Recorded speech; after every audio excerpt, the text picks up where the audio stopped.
Welcome to the Old Time Radio Westerns. I'm your host, Andrew Rhynes, and let's get into this episode. This episode's going to be Have Gun Will Travel. Original air date is December 21st, 1958. Title of this episode, Hanging Cross. Hope you enjoy, and again, thanks for listening.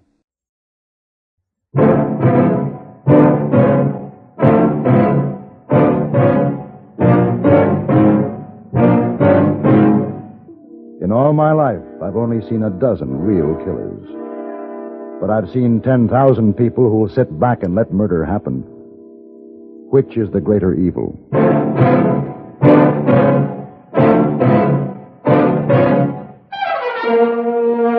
Have Gun Will Travel. Starring Mr. John Dehner as Paladin.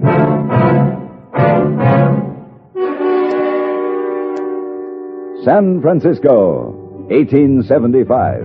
The Carlton Hotel, headquarters of the man called Paladin.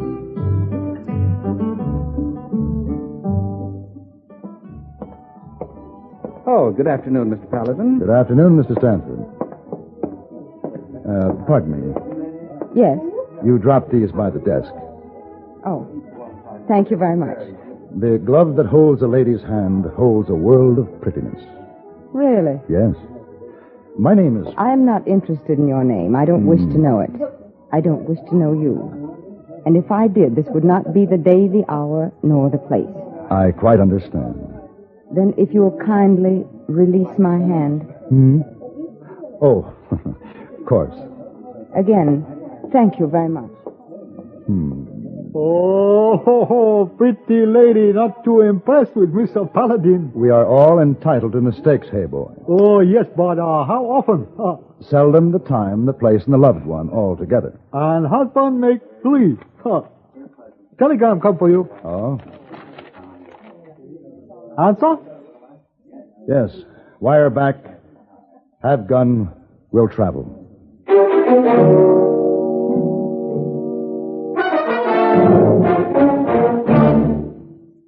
Crime, delinquency, threats of war. These are the subjects that dominate our news headlines these days. Not very pleasant subjects, are they? You may say that somebody ought to do something about cutting down on crime and delinquency and in promoting peace among nations, but that there's nothing you personally can do about it. That's where you're wrong. You can wage your own fight against crime and delinquency in your own family by taking the family to the church or synagogue of your faith this week. The inspiration and guidance you and they will receive from spiritual contact will strengthen moral background and faith. Regular attendance at religious services will help your family to work out its own problems and give them comfort in facing the tensions of our present-day life. Worshipping together brings your family closer together, too, and supporting your own religious institution provides funds to help those individuals and families who, unlike you, are unable to help themselves. Find the strength for your life. Worship together this week.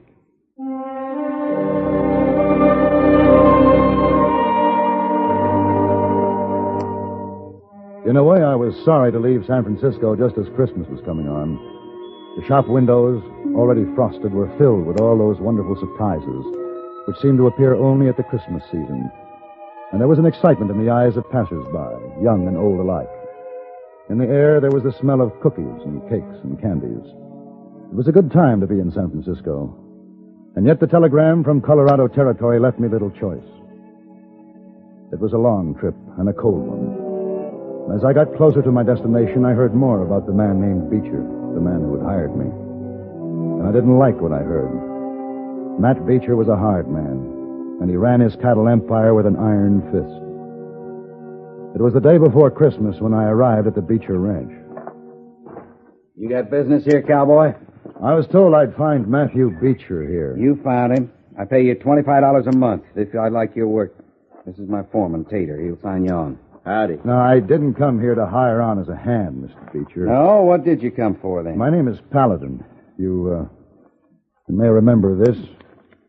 Have gun will travel. So? Well, you sent me a wire asking my help, something about your boy. As I understand it, he was carried off during the Sioux War 6 years ago. Well, you're too late, mister. I got him back. Just a few days ago, Mr. Paladin. Oh, well, I'm glad everything worked out. It has. Tater, ride him out to the stage trail. He's going to start back now. And Mr. Beecher, it's a long trip from San Francisco. I'll take travel expenses for my trouble. You'll get nothing. Put him off the ranch, Tater. Mr. Beecher? What? Does the boy speak any English? No, he don't. Why? Do you speak any Indian dialect? No. Well, don't you want to talk to your son?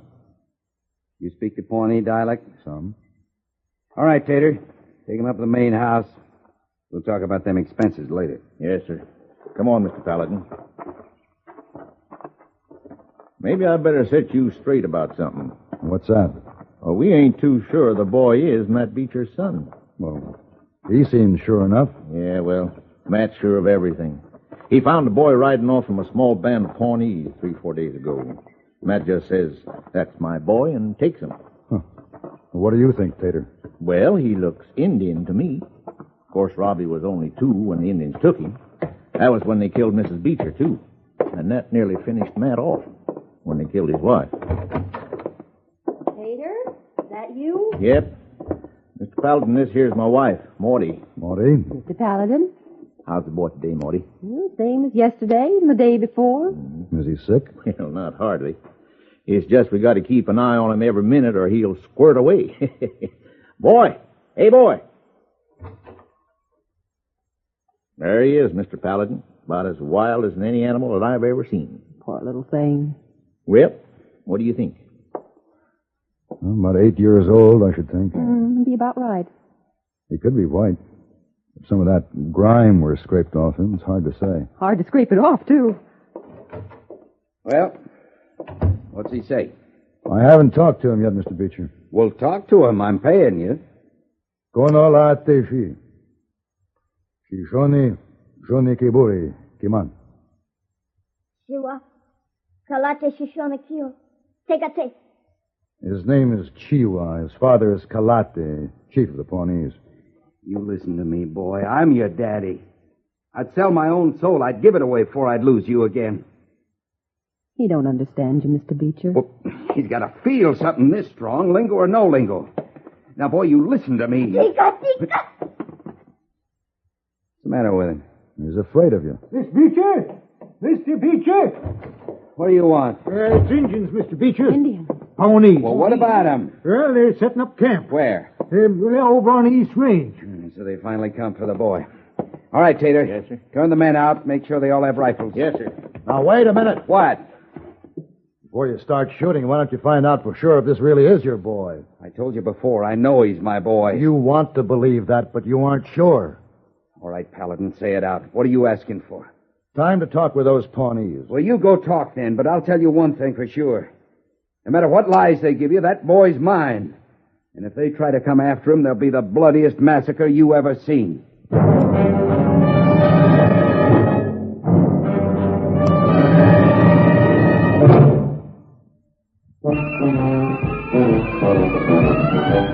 Of all leading filtered cigarettes, Kent Filter's best. Kent Filter's best.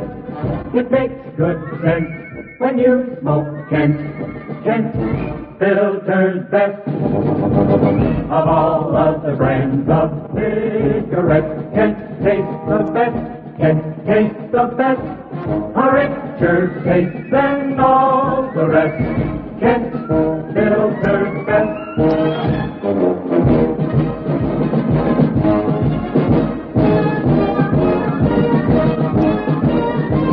It makes good sense when you smoke Kent.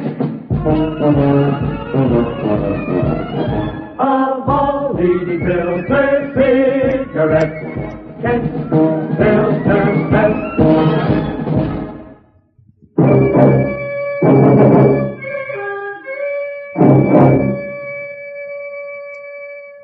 I rode out to the Pawnee camp knowing I had little time and less chance to stop a needless killing.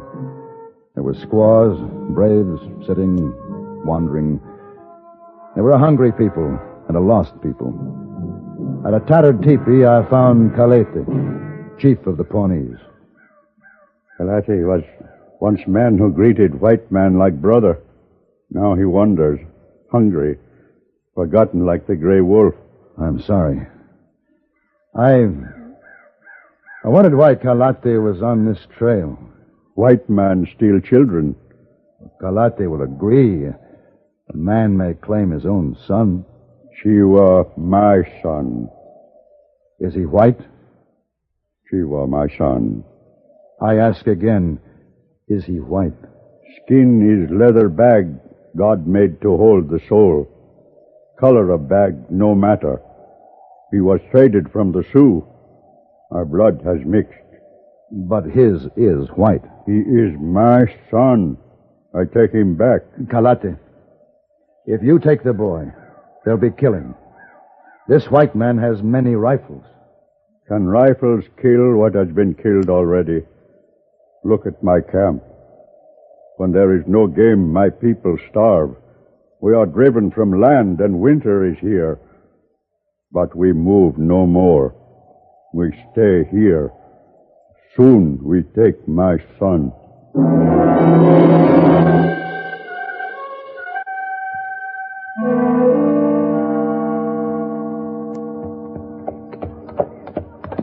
Hello, Marty. Hello, Mr. Paladin. Wow, what's going on inside there? Oh, everyone's shining up clean. We're going to celebrate Christmas, Mr. Beecher, too. Mr. Beecher. Well, I know you won't believe it, but Tater did the trick. Says to Mr. Beecher, maybe the boy will remember Christmas. Ain't that a good one? Indian boy bringing us Christmas, first time since Mr. Beecher lost his wife. Oh, gotta find some more mesquite for decorating. We're going to have singing and eating and everything. Sounds fine, Marty.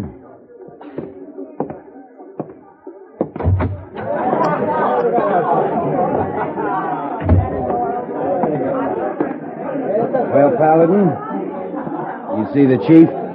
I talked to him. What'd he say? He's your son. I told you he was.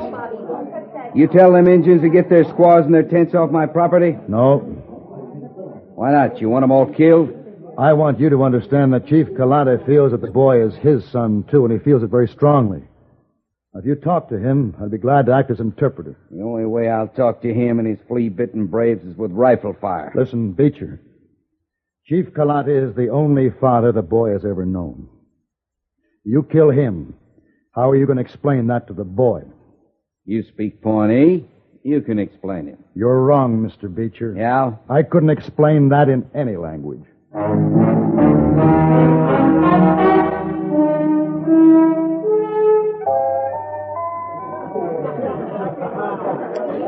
Tater, I said rations, not all these fancy victuals. Well, it's Christmas, Mr. Beecher. Now, look. Listen to me, all of you. Listen. If one calf wanders off tonight, we work double tomorrow, even if it is Christmas Day. All right, boys. The cider's sitting over there just a-waiting. You can't get no stouter, so get to it.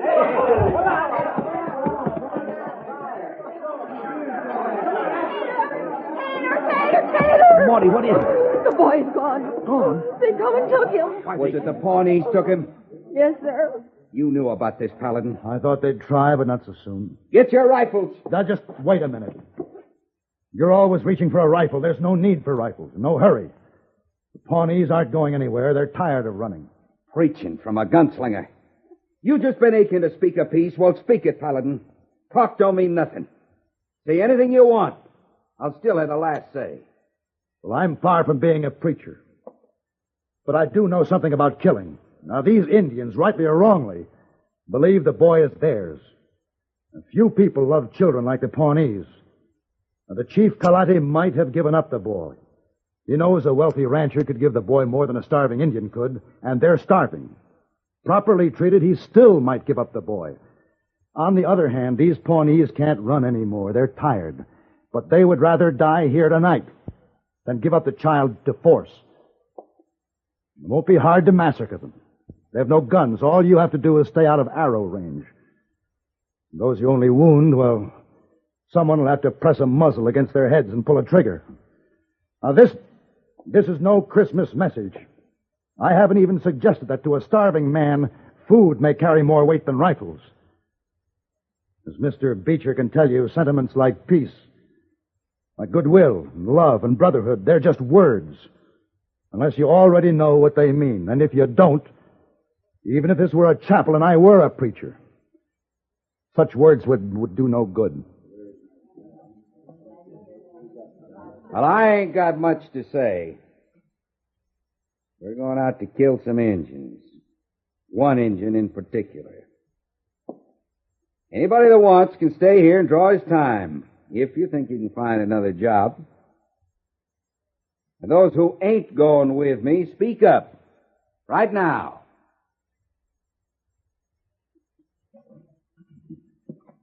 Yeah.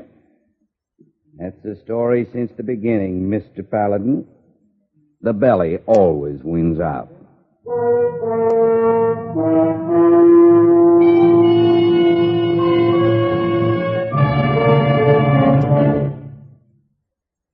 My dear Watson, with all due respect to Sherlock Holmes, let us establish one fact clearly. There is nothing elementary about the shrewd deductions Eric Severide makes as he analyzes world affairs on CBS Radio. As chief Washington correspondent for CBS News, Mr. Severide has open to him almost every possible source of information. Experience has sharpened his perspective and given him an extraordinary working knowledge of the forces that make history. It's taught him to view each new development in terms of cause and effect. Each Monday through Friday night, as you'll join Eric Severide on most of these same stations, you'll find his news analysis remarkably free of snap judgments and predetermined conclusions. You'll discover, too, that his carefully considered appraisals of the news not only contain real clues as to what is going on in the world, but also they make the news as exciting as any Arthur Conan Doyle story.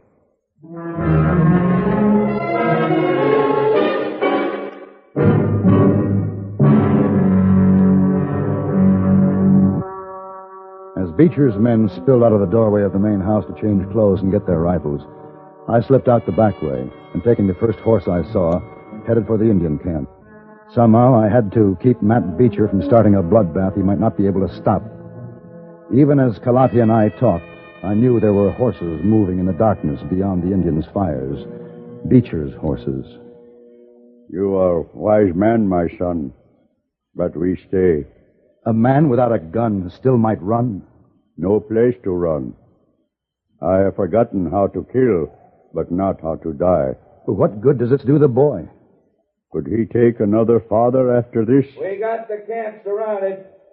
You want to explain that to the chief, Paladin? He knows it. You going to stand with them instead of with your own people?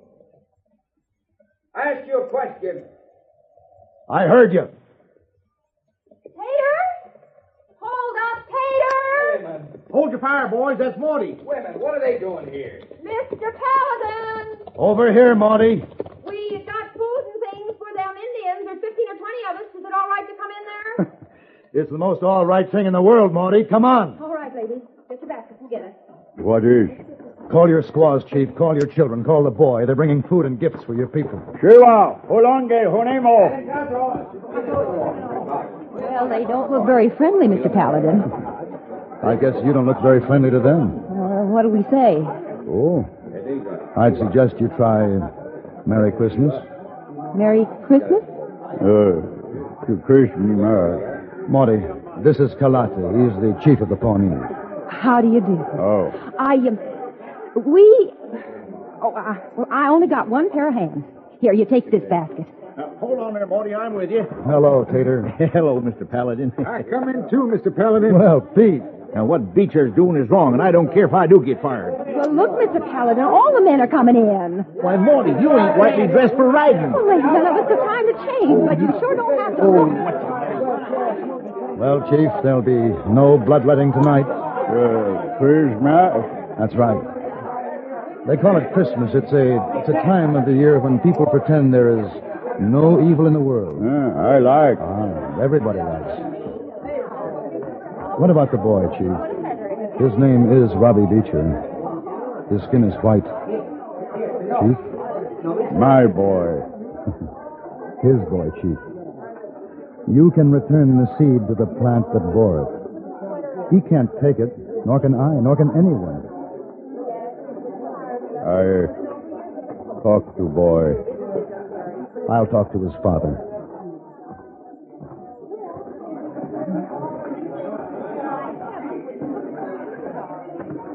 Hold it, Paladin. Right there. He'll give you the boy, Beecher. What? You can take him home tonight. The chief is talking to him now, telling him that you're his father. I'll kill you, Paladin, if this is some kind of way of getting back at me. When do I get my boy? I haven't been paid yet. $1,000 cash. Well, I haven't got it with me. Well, when can you have it? Tomorrow? Then give it to the chief so he can buy some land for himself and his people. I'll do better than that. I'll give him some land. I feel like I should give something. It's a good feeling, isn't it? As a matter of fact, it is. Merry Christmas, Mr. Beecher. Merry Christmas, Mr. Paladin.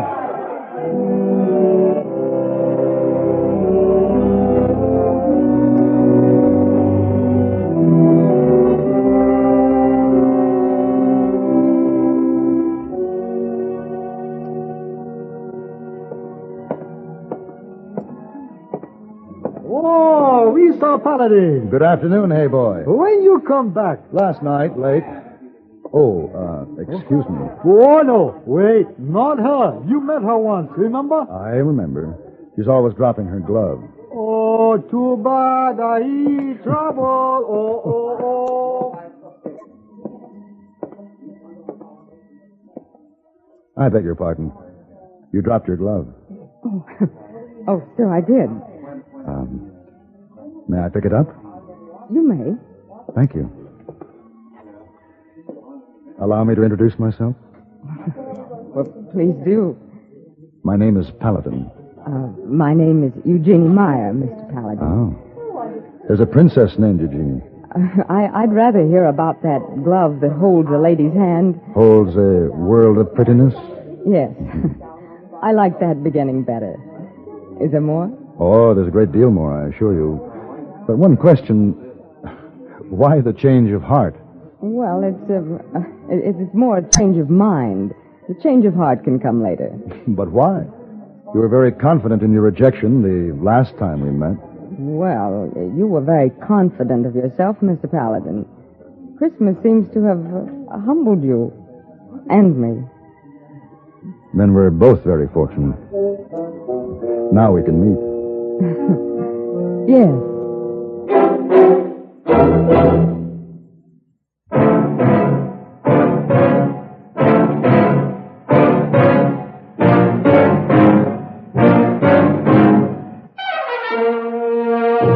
Have Gun Will Travel. Created by Herb Meadow and Sam Rolfe, is produced and directed by Norman MacDonnell and stars John Dehner as Paladin with Ben Wright as Heyboy. Tonight's story was written by Gene Roddenberry and adapted for radio by John Dawson.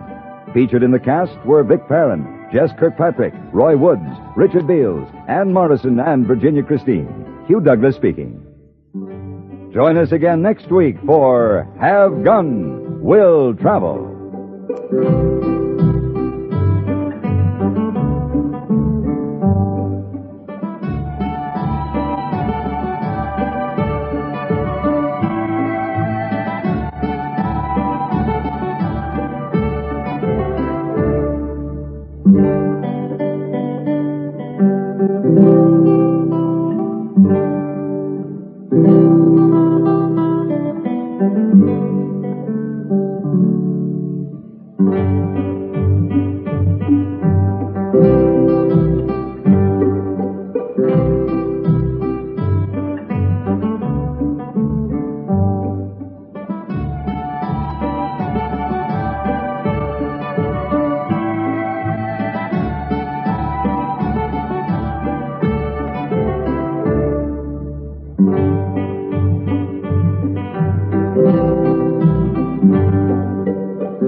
This has been a presentation of OTRWesterns.com, and we hope you enjoyed. Please take some time to like and rate our shows in your favorite podcast application. Follow us on Facebook by going to OTRWesterns.com/Facebook. Join in the conversation by going to OTRWesterns.com/Discord. And don't forget to send us an email, podcast@OTRWesterns.com.